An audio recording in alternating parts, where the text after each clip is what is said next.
I say to President Macron, Prime Minister Carney, and Prime Minister Starmer, when mass murderers, rapists, baby killers, and kidnappers thank you, you're on the wrong side of justice.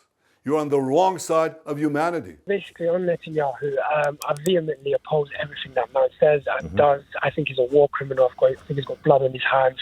However, he is correct on two matters. He is correct on the fact that they are on the wrong side of history, and not for the reason he's saying. I believe that. Sorry, when you say they, you mean Starmer, Carney, and Emmanuel Macron? Just to clarify. The reason they're on the wrong side of history, Nick, yeah, is because I honestly believe it's a lot of empty hand-wringing. I think the way they've turned against Israel, so-called as being portrayed, is a lot of empty hand-wringing, and you just need to listen to the language. Essentially, if you people look back to the last 2 years, it's a bit similar to, like, for example, when Biden was saying, we need to get aid, we need to do this, we need to do that, and we're building a pier. Everyone remember the pier that they were building and doing this and doing that, while at the same time supplying the Israeli state with all the arms that they needed. Or, for example, saying, I'm going to hold back the 2,000-pound bombs, but here you go, you can have the rest of the arms. So politicians, and you know this well as I do, Nick, you deal with them all the time, they seem to talk, they seem to say things, they seem to phrase things, but the meaning and the actions behind it are almost worthless. It's like, what should, Ahmed, lastly, what do you think should have been the actions 2 years ago then by the United Kingdom, United States, France and others? Right.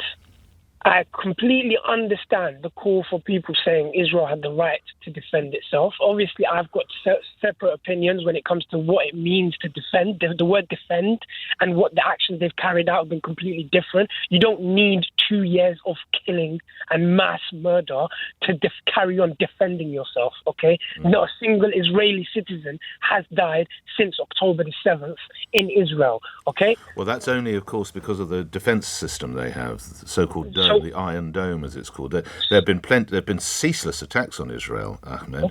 Okay. So if that's the case, and they have the Iron Dome, and they've got the UK and the USA flying airplanes to defend them, and flying from Cyprus and doing all yes, of they use Aquatori. Exactly. So you don't need to then continue and lay waste to the entire Gaza Strip. It doesn't make sense, Nick. But I do want to... All right. Ahmed, please, I'm only finishing because I must allow other folk on. I'm really grateful. I know you've more to say, but I've got quite a few calls to get through. Thank you for your input. Have a good weekend, sir. 8:22. John in Seaford. John, your point, the point you want to make. Good morning. Yes, good morning, Hello. Nick.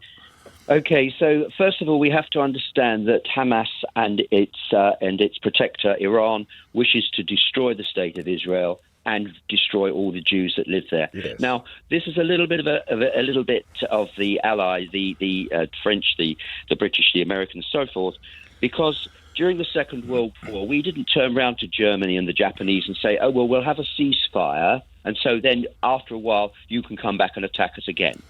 Well, it's rather different. We decided that they had to be unconditionally destroyed because that was the only way. Germany tried to invade this country, and if they'd been invaded, the Jewish people here and homosexuals and political prisoners would have been rounded up and killed.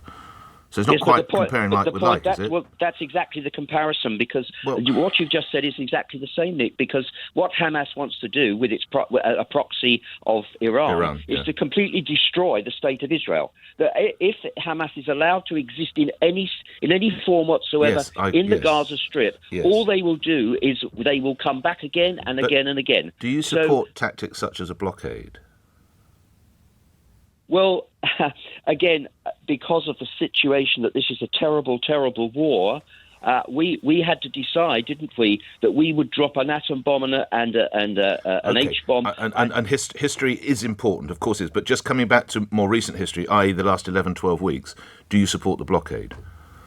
No, what I support, Nick, is that the aid goes into Gaza, but it must, under no circumstances, be allowed to be taken by the Hamas fighters. And we have reports, of course, that it is, sometimes with brutality and force. John, thank you. Ella says, how come no one ever calls in to call out Hamas? They've been murdering and starving their people for years. Ella, give me a call, although I have read that out, so it's out there.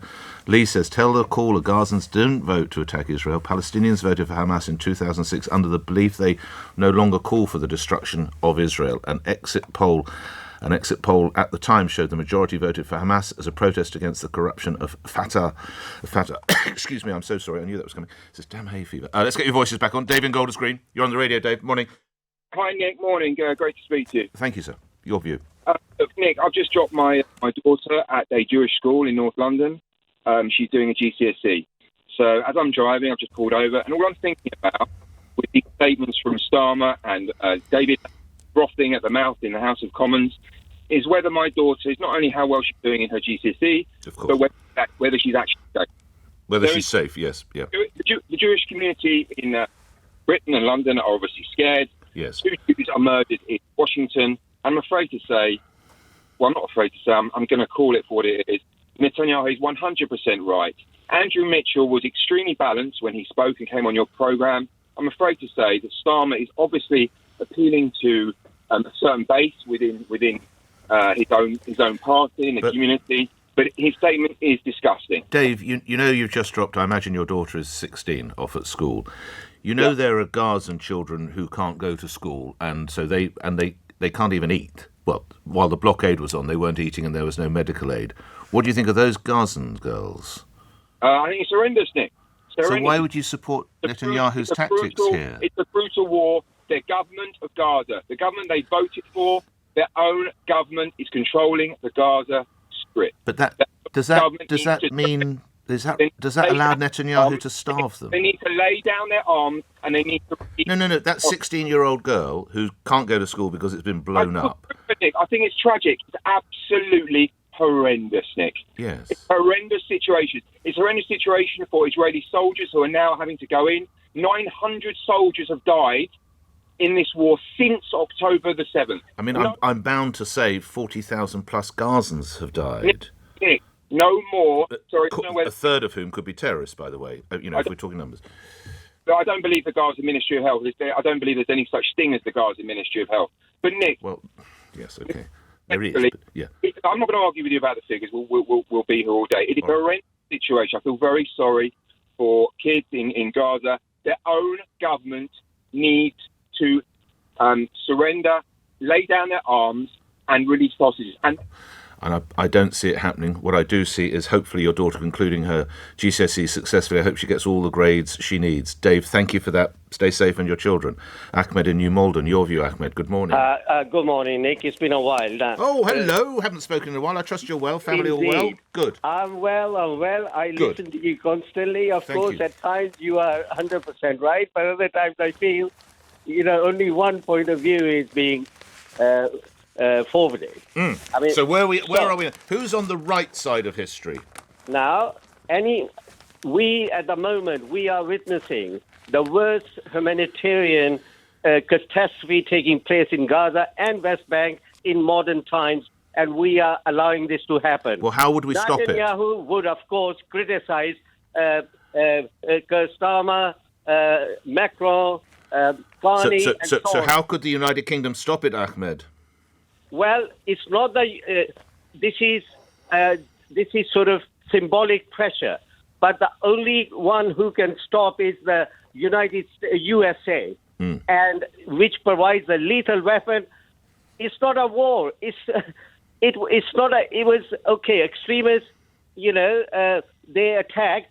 Yes, but America provides the most advanced lethal weapons, 2,000-pound bombs, or even worse than that. We do. They are the main arms supplier. Britain, very minimal arms supply. There's no likelihood that President Trump is going to turn off the supply. Ahmed, look after the family. Thank you. 8:29.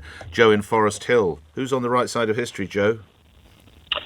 I think a lot of people in this conversation forget the fact that Keir Starmer's kids are Jewish and Keir Starmer's wife is Jewish. Indeed.